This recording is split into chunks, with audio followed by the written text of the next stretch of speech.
Hello and welcome back. Thanks for staying with us. You're watching WION World is One, and this is WION's World DNA with me, Jyotsna Kumar. Let's begin with the headlines.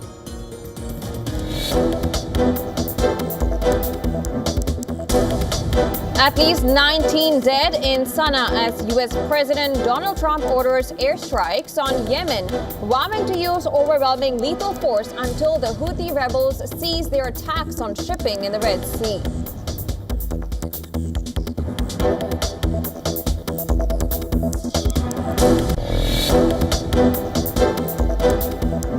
Israeli strike kills 9, including journalists in North Gaza.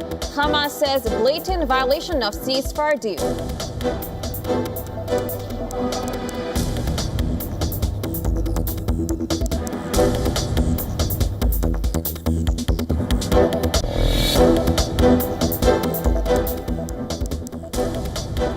At least 18 killed in the U.S. as tornadoes tear through several southeastern states, flipping cars and flattening homes.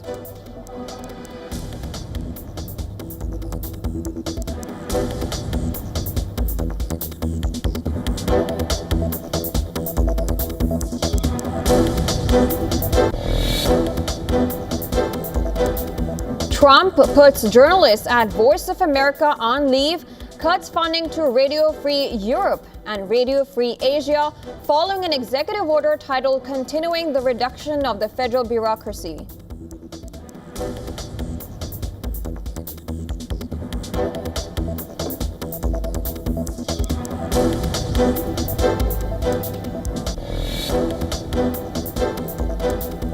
Serbian police arrest at least 13 as protesters flood Belgrade in one of the largest in a series of anti-corruption rallies that have upended the Balkan country since the railway station roof collapsed in November last year.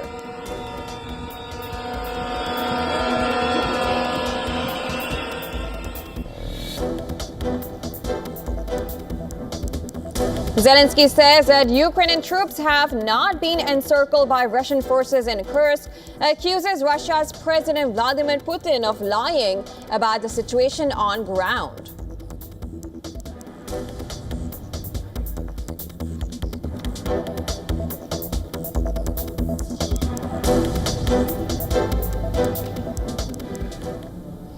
Now, in a significant escalation in tensions in West Asia, U.S. has launched a series of strikes on Yemen, killing at least 19 people in capital Sana'a. And this comes after U.S. President Donald Trump announced an attack against Houthis. In a post on social media, Trump warned the rebel group that hell will rain down upon them if they did not abandon their campaign in the Red Sea. Now, Trump further said that he will use overwhelming lethal force until the U.S. achieved its objectives. He also hit out at Iran and threatened to immediately halt support to the group. In a post on social media platform X, Defense Secretary Pete Hegseth also warned that Houthi attacks on American ships and aircraft will not be tolerated. He also wrote that Iran has been put on notice. The strikes represent the biggest U.S. military operation in West Asia since Trump took office in January. And it comes days after the Houthis said they would resume attacks on Israeli vessels. That was in response to the blockade of aid into Gaza. It also comes at a time when U.S. is trying to bring Iran to the negotiating table over its nuclear program. Now, shortly after Trump's announcement, plumes of black smoke was seen above the Sana'a airport complex, which includes a sprawling military facility. Houthis also reported explosions in northern province of Saada, a stronghold of the Iran-backed militia. Houthi media office reported U.S. strikes on a residential neighborhood in Sana'a's northern district of Shawab. Strikes were also reported in Gedaf, which is home to Houthi-held military facilities and its political bureau, and also southwestern Dhamar and the district of Abs. In a statement, the Houthis' political bureau described the attack as a war crime and threatened that it will not go unanswered. Since November 2023, the Houthis have launched more than 100 attacks in solidarity with Palestinians over Israel's war with Hamas in Gaza. It has targeted shipping lanes in the Red Sea, disrupting the global shipping and trade network. Meanwhile, U.S. Secretary of State Marco Rubio spoke with Russian Foreign Minister Sergei Lavrov. Rubio informed Lavrov about the U.S. military deterrence operations against the Houthis. The duo discussed steps to follow up on recent meetings in Saudi Arabia and continue work towards restoring communication between the U.S. and Russia.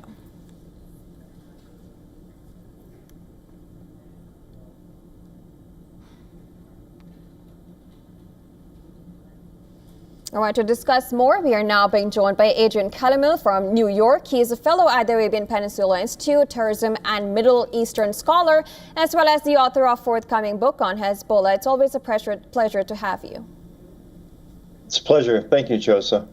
Now, this strike that Trump has ordered seems like it will go on for quite a while until the U.S. president achieves what he wishes to, the objectives. What, according to you, is he wishing to achieve, and does this look like a new front of war? Those are all very good questions. Whether it's a new front, I think the Houthis kind of knew this was coming. Everybody kind of knew this was coming over the past year. They've launched over 100 attacks, and there's been very little response due to proximity in relation to the Gaza conflict, Hezbollah as well, and you look at the threat matrix. So they kind of fell off the threat matrix. And then you also saw with the Biden administration, they believed that there was a diplomatic solution. They had taken them off the foreign terrorist organization list and done a number of things. So now they're back on the foreign terrorist organization list. They're being treated as terrorists. And then you have to think about over the last year since they've been launching all these rockets aimed at Israel and American ships, cutting off Bab el-Mandeb Strait, causing chaos in the Red Sea, is that there's been intelligence collected over that time. So that gives the United States better targeting information as to where the Houthis are shooting these from. The U.S. approach had been a defensive approach, and so they've been taking the arrows out of the sky instead of hitting the actual bows that are launching them.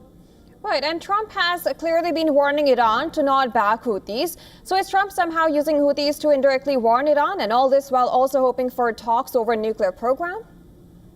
Yeah, absolutely. On the one, he's giving Iran a very direct signal. The next direct signal, I think one of them, if you want to impact the Houthis, is there's an Iranian spy ship in the Red Sea that's targeting the ships that they want the Houthis to attack.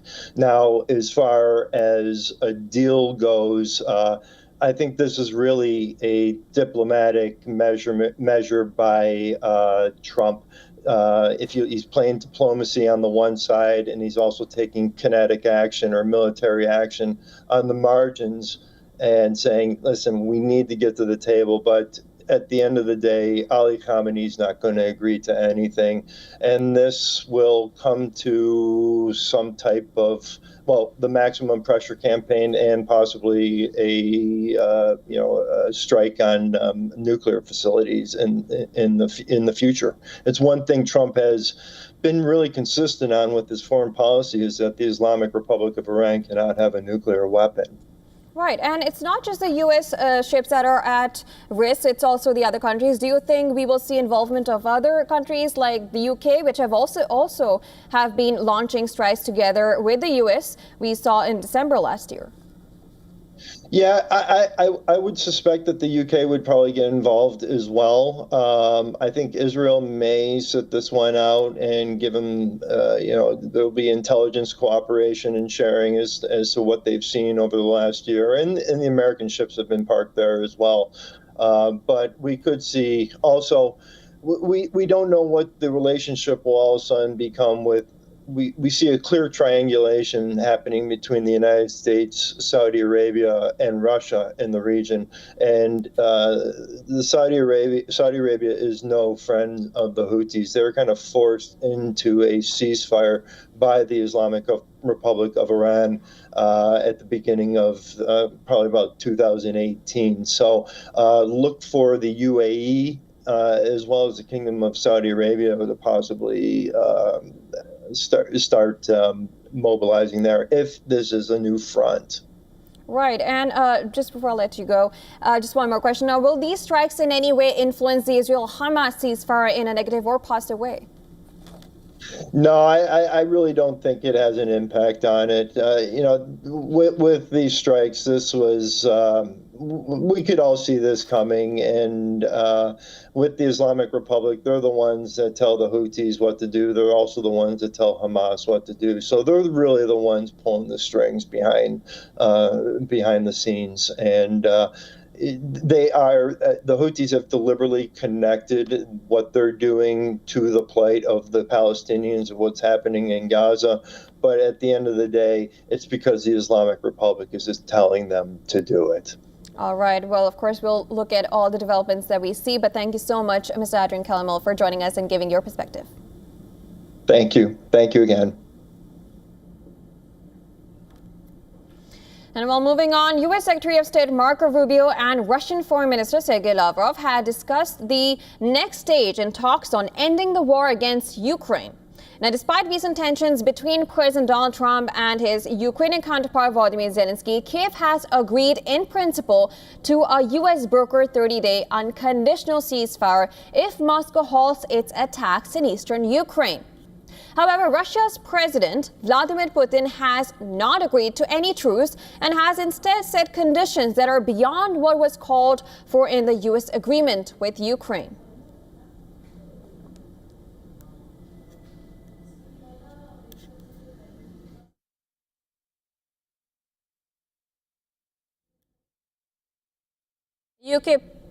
UK Prime Minister Keir Starmer said Putin would eventually have to come to the table while speaking after a virtual summit to drum up support for Ukraine. Starmer told 26 fellow leaders in a group call he hosted that they should focus on how to strengthen Ukraine, protect any ceasefire, and keep up pressure on Moscow. We agreed we will keep increasing the pressure on Russia, keep the military aid flowing to Ukraine, and keep tightening restrictions on Russia's economy to weaken Putin's war machine and bring him to the table. And we agreed to accelerate our practical work to support a potential deal. Zelensky on Saturday said that Putin is lying about implementation of ceasefire in Ukraine and about the situation at the front. He denied reports that his troops were encircled in Kursk region.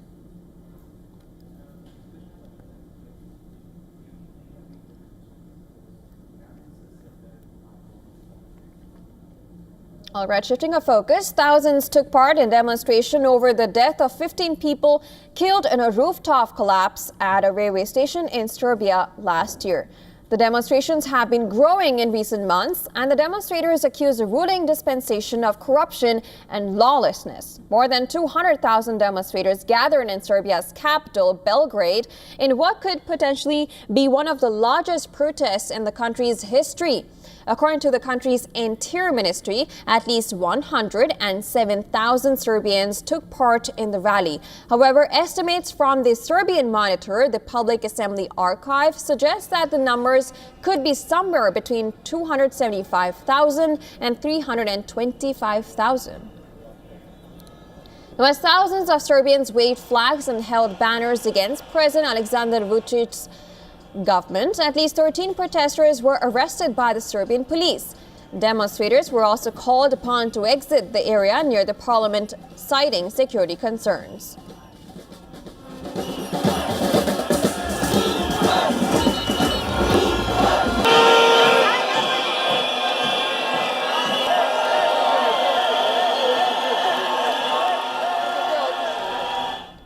Following the massive demonstrations in Belgrade, Serbian president in a nationwide address said that he gets the message and has pledged to learn from it.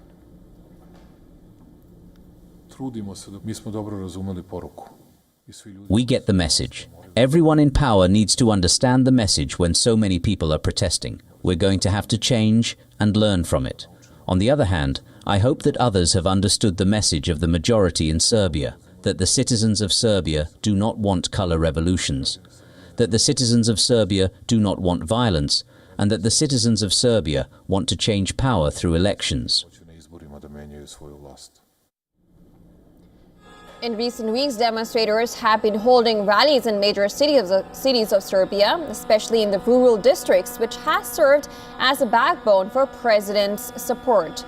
Now, several high-level ranking officials, including the Prime Minister, tendered their resignations due to the burgeoning protests.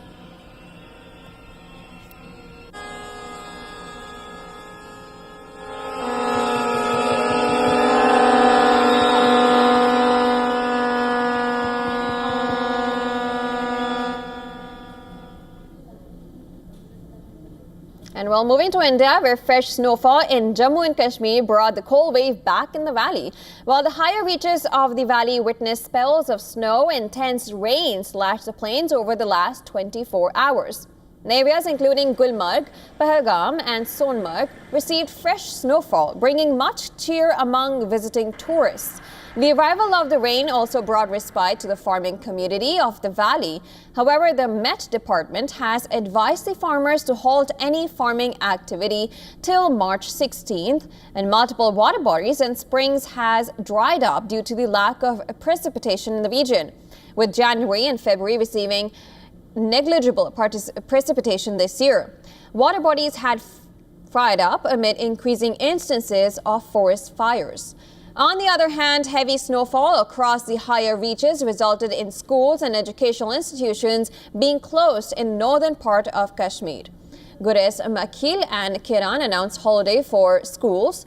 And according to the Met Department, the valley witnessed a dip of 2 to 3 degrees Celsius. It added that the snowfall in higher reaches and rains in the plains will continue for another 24 hours. Now, some of the highways like Srinagar-Leh, Mughal Road and Sinthan Top have been closed for vehicular movement. The administration has also advised travelers and tourists to follow the traffic advisory.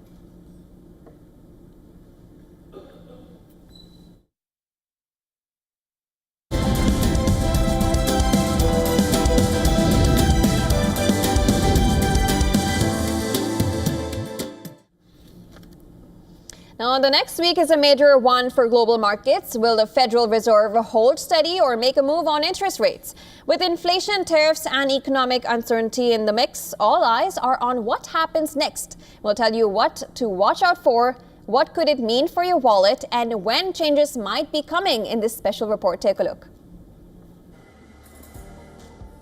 The Federal Reserve is expected to keep interest rates unchanged at its policy meeting this week. Markets predict the rate will stay at 4.25% to 4.5%. This would be the second straight meeting with no changes. Fed officials are waiting to see how Trump's tariff policies impact the economy. His tariff plans could raise inflation or slow growth. Interest rates have stayed high since 2022 to fight inflation.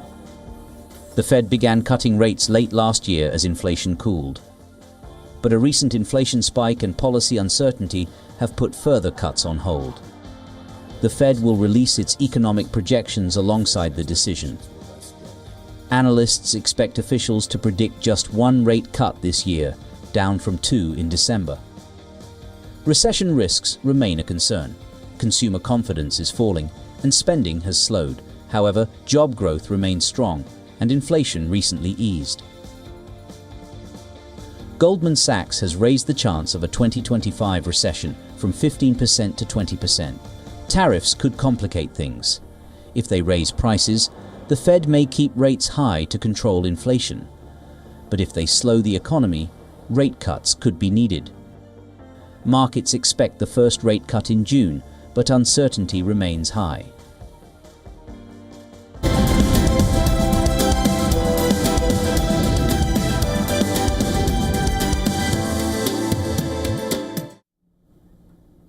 And well, there is heavyweight battle in the Premier League on Sunday as Arsenal hosts London rivals Chelsea, and the result of the game can have a major impact on Champions League qualification for next season. Arsenal will need a real miracle if they are to beat Liverpool to the Premier League title, since they are 15 points behind the league leaders. They now find themselves in the battle of Champions League spots and are just 6 points ahead of Chelsea, who can reduce the gap to 3 points at the Emirates Stadium.